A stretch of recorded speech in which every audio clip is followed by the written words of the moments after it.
Well, howdy. Well, here I am again talking about guns. What you're looking at right now is a Colt New Army Revolver, a model of 1892. This is in 41 long Colt, a long obsolete cartridge. It was purchased in August 1893 from the Colt factory and shipped to Hartley and Graham in New York. And the reason I know that is I have the factory letter on it. And it says it was shipped in 1893 to Hartley and Graham. Now, who is Hartley and Graham? Well, they were a dealer in New York City of military goods. Well, I happen to know that my great-grandfather purchased this gun in Kansas City around the year 1894, 1895. I'm not sure which.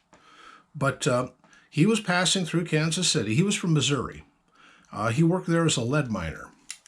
And he was cruising around, I think, looking for work. I know that he incidentally eventually showed up in Cincinnati with some kind of an ailment. And while there, he went and saw a doctor for whatever it was. And he, while there, he also saw the doctor's daughter, who he was quite smitten with. And she and he, the old expression, love at first sight, well, they got it. They got it bad. They eloped together off to Texas. And I know she was born in 1856 because I've seen her tombstone. I know her name. I won't mention it. I know his name. Of course, I won't mention it. But this was my paternal great-grandfather. When he got to Texas, he was working for the Atchison, Topeka, and Santa Fe there. And he worked his way up through various jobs and became a foreman. And then he became a crew. He ran a gang, basically. And they were laying track. And then he became known for his expertise at ironwork. So they put him on bridge construction, and he became a bridge foreman. He would drive up to a site in a caboose, set up his operations. They'd be hauling things like a chuck wagon car, maybe one that was like a bunkhouse for the crew, and a big tank for water, and they'd start working. Another one for supplies and materials, and then trains would pull in, and they would unload rails and I-beams and rivets and all that stuff, and they'd put them up. And I happen to know that the old family ranch in Texas, the bridge that went across it, there was a little riveted sign on the side of it that showed it was made in 1903 and had his name on it. Well, that was kind of cool. Anyway, this this he bought in Kansas City in 1894, 1895, sometime around there. So by then, I know he was working for the AT&SF, and he decided he needed a pistol for protection because he was running into, along the railroad tracks, you'd run into some pretty ne'er-do-wells. Plus, his own crew was occasionally kind of rowdy. And I know he was a bit of a teetotaler. I know he rode off to his uncle, or his brother back then, and my uncle, Uncle Ben, came out and joined him out there, and Ben actually became an engineer for the AT&SF. And he worked all his time as an engineer. And when they were older, they used to sit around at my great-granddad's house, sit on the stoop and swap lies and enjoy themselves. And I know this from my father because he lived next door. And he would go over and say hi to his grandfather every day.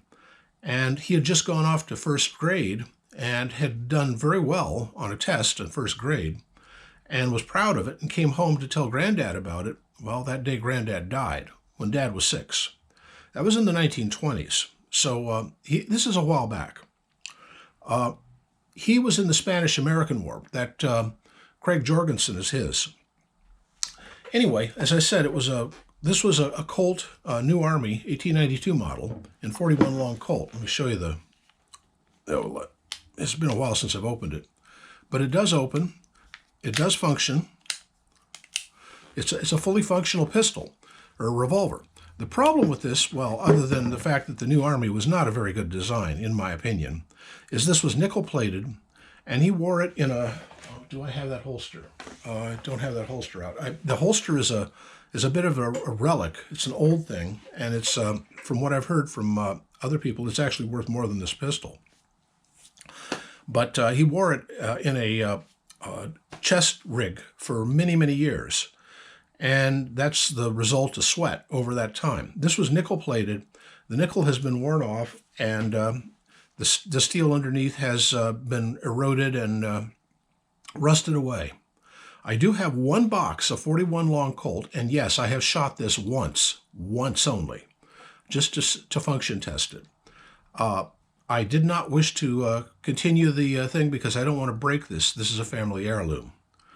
But anyway, I did some research, and that's when I found out about Hartley and Graham here. And I wrote off to the Colt factory to get this letter. And you can do that to this day. I think you can actually look these up online on their website. But back in the day, when I did this is in the 1980s, you'd have to get this... let me pull it out of here, because that's probably shiny to you folks.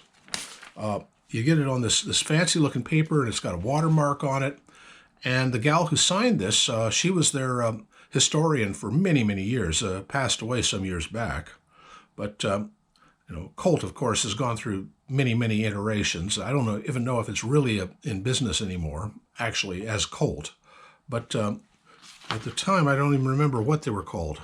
Office of the Historian, Colt Firearms Museum. Oh, so it doesn't really matter. Okay. Anyway, just thought I'd share a little bit of family history. Don't know if I'll be continuing these videos much longer because I'm sort of running out of guns to talk about. And I can't really take stuff out and shoot them because I don't have a range available except maybe twice a year. Anyway, let me know what you think. I'm just curious what you guys think of me flapping my gums about these things and showing off some of my weird guns.